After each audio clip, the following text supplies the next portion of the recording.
Doctor Ajit Madhavrao.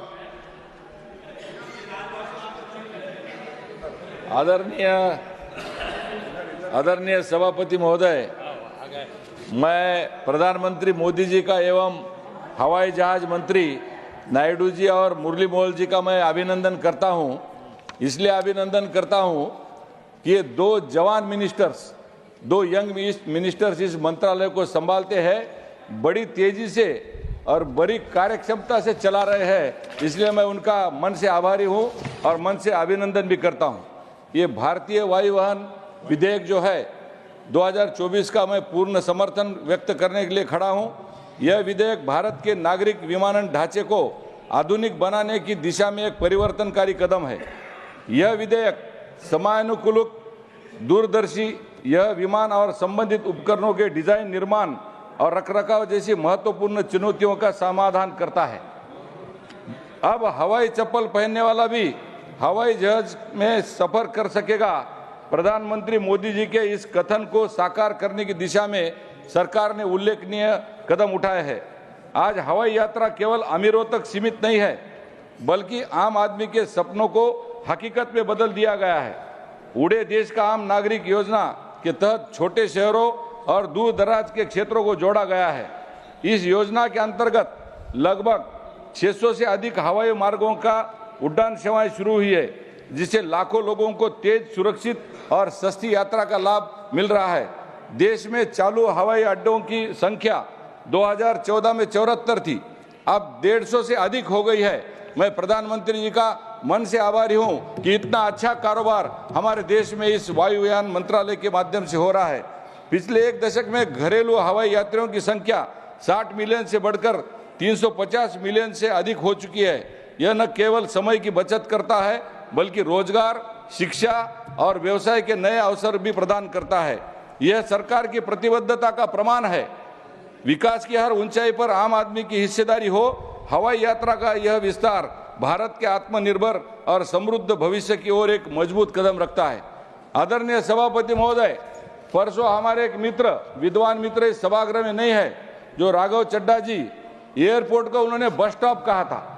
यही दर्शाता है कि अमीरों की कुछ गिनी चुनी जागीरदारियों की जो जगह थी, अब हमारे देश के सामान्य तथा आम नागरिकों ने इसकी जगह ले ली है और गरीब आदमी भी हवाई जहाज का सफर कर रहा है।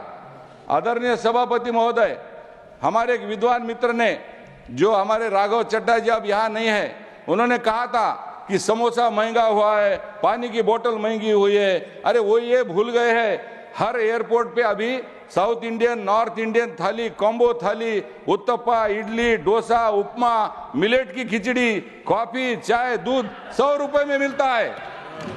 और प्लास्टिक का बोतल का पानी के बारे में पीने की उनकी अंग्रेजी कल्चर अभी गई नहीं है।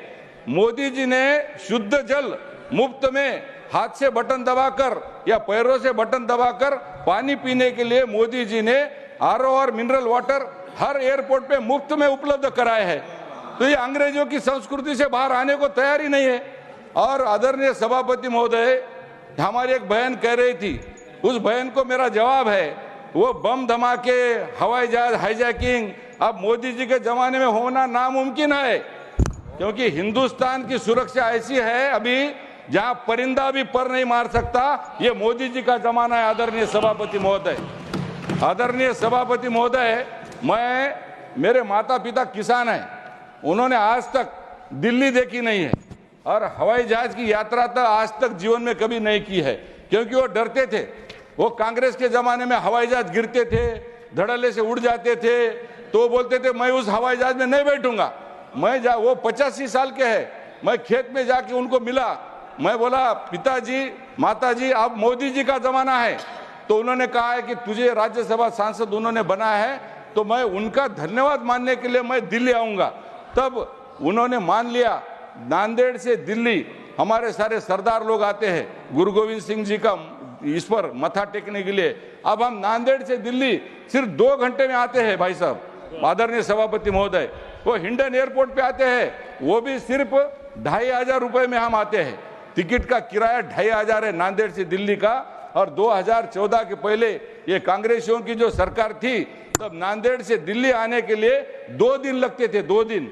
ये जो सारा जो श्रेय है 2 घंटे में दिल्ली आने का, सारा श्रेय मोदी जी को है। ये हमारे जवान मिनिस्टर जो सामने बैठे हैं राम मोहन नायडू जी के मिनिस्ट्री को है। हमारे यहाँ के एक बहुत सारे विद्वान मित्र है। हिंदी मुझे ये समझ में नहीं आता कि उन दो हिंदी भाषा की क्यों आपत्ति है। अरे हिंदी तो हमारी राष्ट्रभाषा है, मातृभाषा है। हिंदी हमारी माँ समान है। संस्कृत दुनिया की सारी भाषाओं की जननी है, यानी कि हमारी माता है। इसलिए इस विधेयक का नाम वायुयान विधेयक रखा गया है। आने वाली पीढ़ियों ने हमारी संस्कृति को भूलना नहीं चाहिए। हमारे हिंदुस्तान की संस्कृति हजारों साल पुरानी है।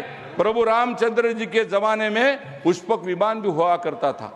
हनुमान बजरंगबली हमारे वायुपुत्र कहलाते थे। और हम कितने दिनों तक अंग्रेजों की गुलामी में जीना चाहते हैं। अंग्रेजों की गुलामीता से बाहर आओ मेरे मित्रों।